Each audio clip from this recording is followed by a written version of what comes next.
Nobody knew who we were.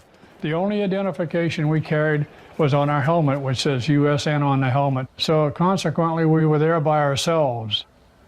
But we were there.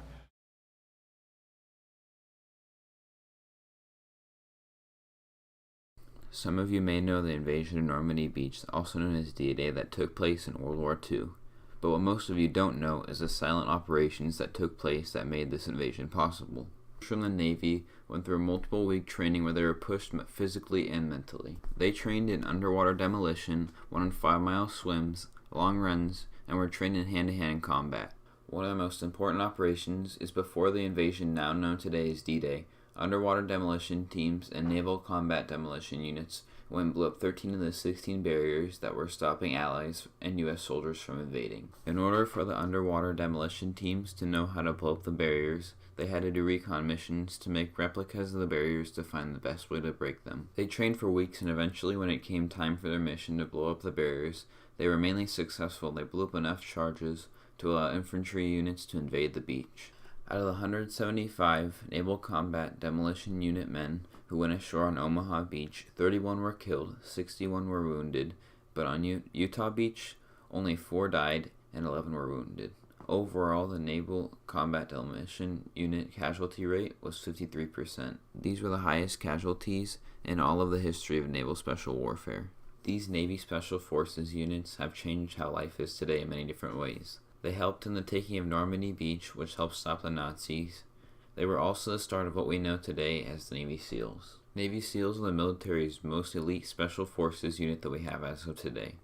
They conducted many operations, but what we know them most for is the killing of Osama bin Laden. They started from underwater demolition teams to conducting operations not only on water, but on the sea, air, and land. They include many of the training tactics from Fort Pierce and SEAL training in Coronado, California today.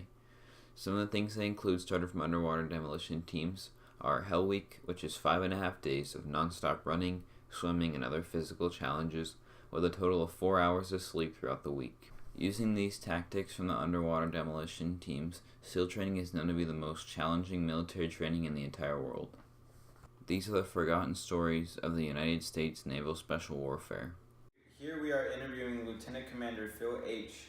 Bucklew, also known as the father of the Naval Special Warfare. So how did these Naval Special Forces all start? It all started in 1942 during World War II when the Army and the Navy created an amphibious scout school in Fort Pierce. This was the first group to specialize in underwater demolition raids and scouting. What caused the Navy to create human reconnaissance teams?